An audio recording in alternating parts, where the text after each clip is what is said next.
Hi there, my name is Trish Gallagher, and I'm delighted you're joining me today to learn how to make a St. Brigid's cross. St. Brigid is one of the patron saints of Ireland, and her feast day is on the 1st of February.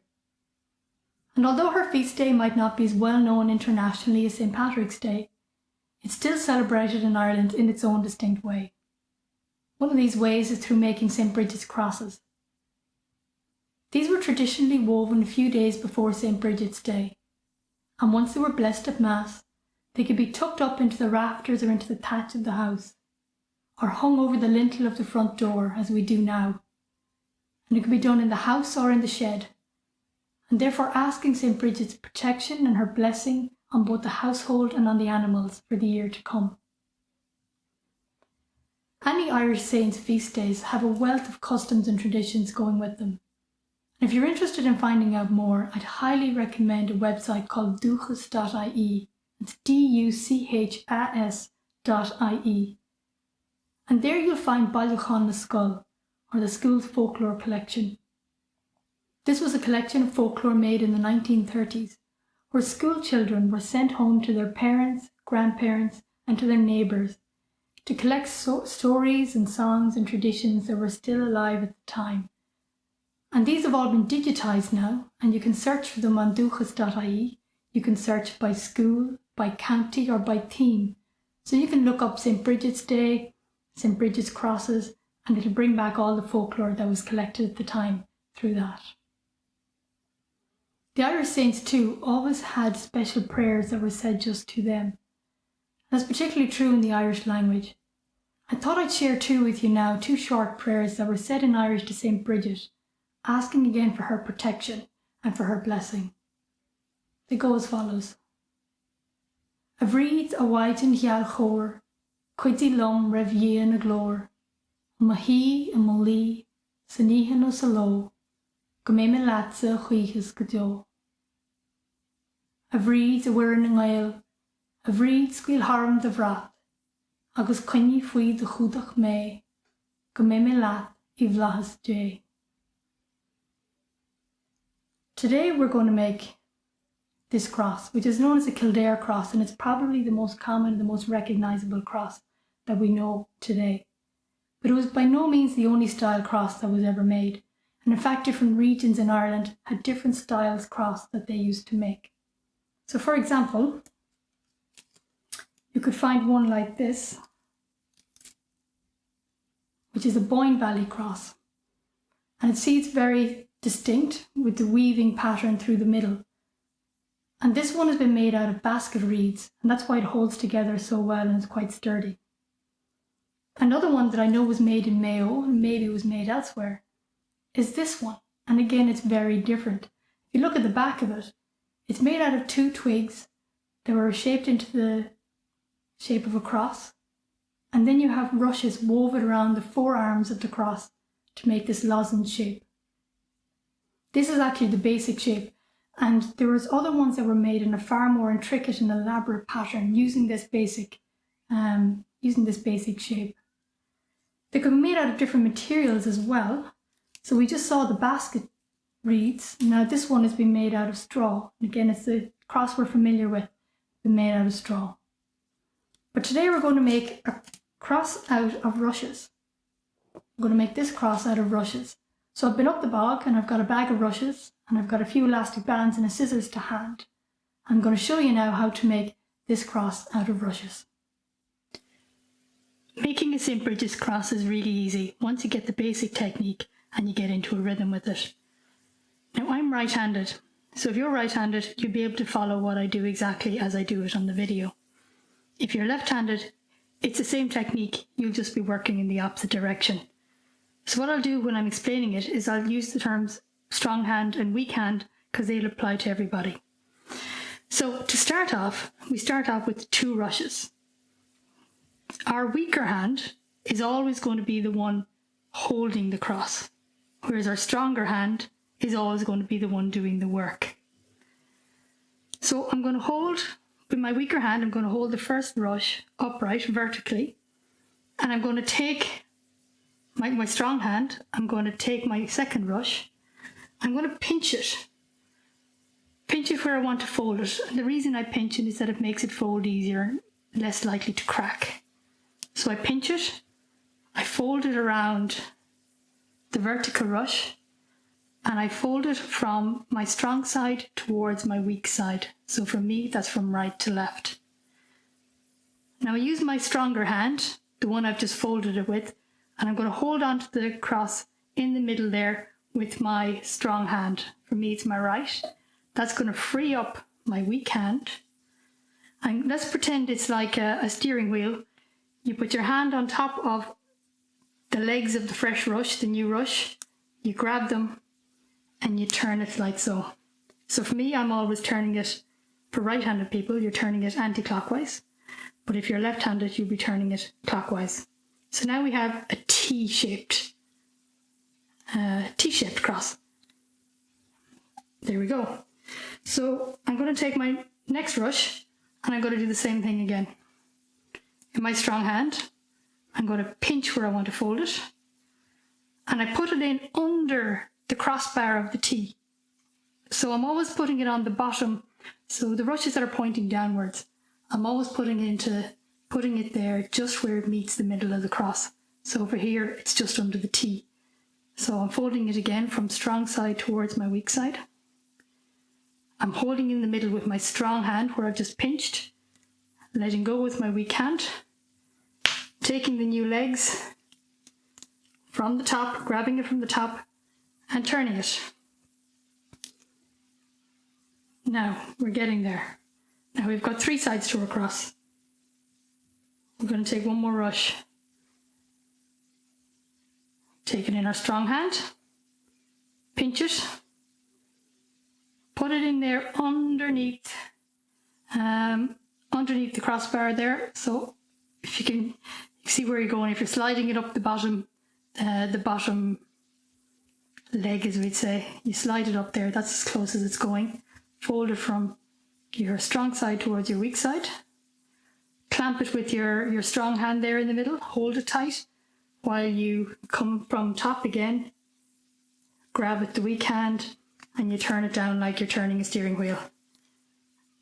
And now I can hold it like that. So now you can see we've got the basic outline of our cross. And we keep repeating this over and over again.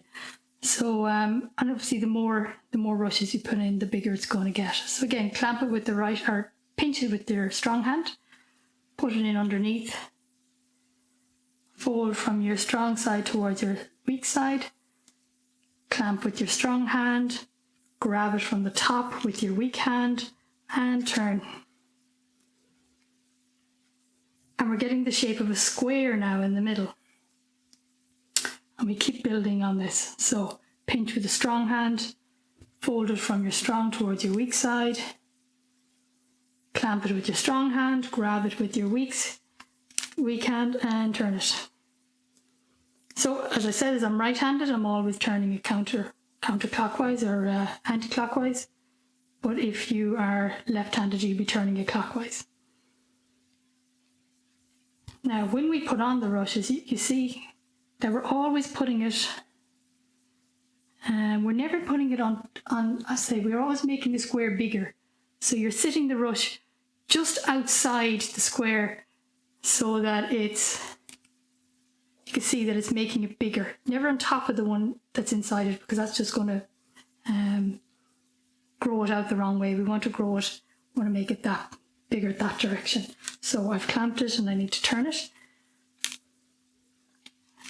I always think that you're kind of holding it, you're always holding it with your weak hand and you're always holding it at the bottom. So it's like you're holding a 99 ice cream cone. It's kind of one way of remembering that you always have it, upright. Now, go this way with it.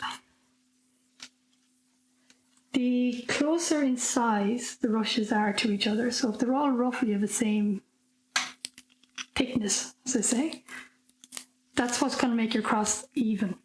So if you have a really, really thick one on one side and you have a really thin one on the other side, then that's going to make it look a little bit unbalanced. So if you want a cross to look kind of even, the rushes, the more even the rushes are, the more even your cross is going to be.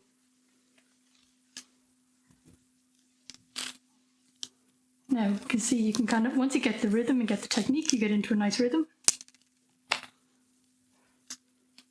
And it's quite easy to make.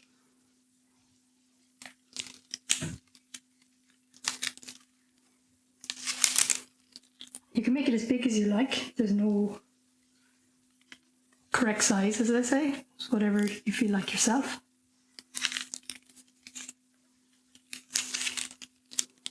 Now, might do one more round on them. It's definitely taking shape at this stage.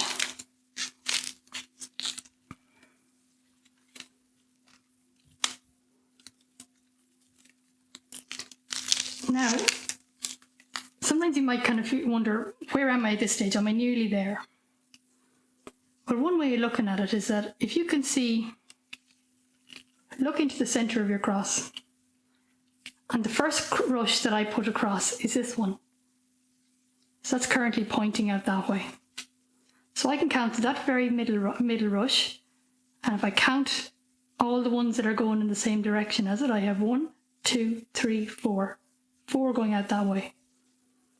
This way I've got 1, 2, 3, 4. 4 going downwards. I have 1, 2, 3 going that way. And I have 1, 2, 3 going that way. That's how you count, you know, how many rounds you've done. So I know that if I've got 4 going this way and 4 going this way, I need to just put on 2 more rushes and it's going to be even the whole way around. So I'll just finish this one off.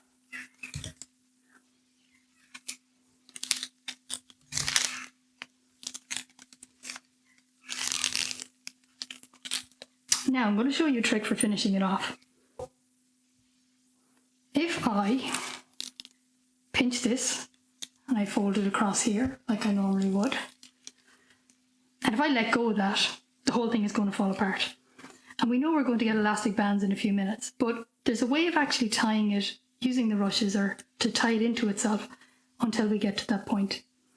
So I'm just going to leave this rush aside for a second. We'll come back to it.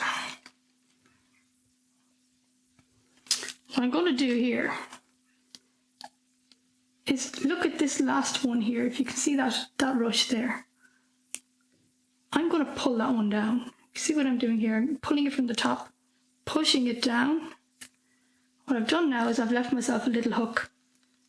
Okay, so I'm always holding it, clamping it tight down these bottom legs, because I let go of that, the whole thing's going to fall apart. So always be careful you're holding that tight. So now I take my rush, my last rush, instead of putting it outside, I'll hook it inside that hook on both sides. See how that's going through there? Now, tie that in there like that. Push that back up. Pull that one back down. Now, push them all in together. And there you have a cross that's almost ready to go. Okay, so now we just need to tidy it up. What I use is a little bit of cardboard cut off a cornflakes box, and that way I can make sure that all the legs are the same size. So I'll put that one off there.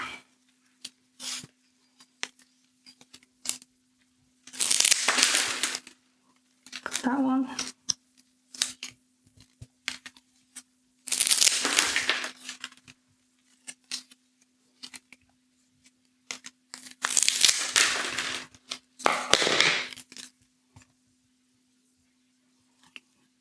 Now we're very nearly there. Throw on some elastic bands. So the smaller the elastic bands you can find, the better. So you can put them on good and tight. But it's whatever you can find around. Or you could use string or use anything you have at home. Sometimes you might get them in a newsagents or somewhere like that.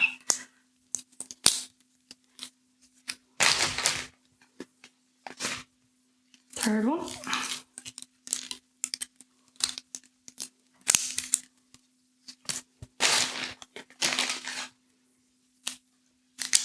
And the last one.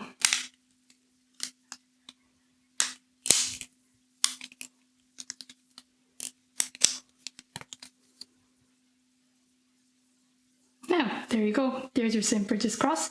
I hope you found that easy enough, and I hope you enjoyed it. So go and give it a go, and happy St. Brigid's Day to you all.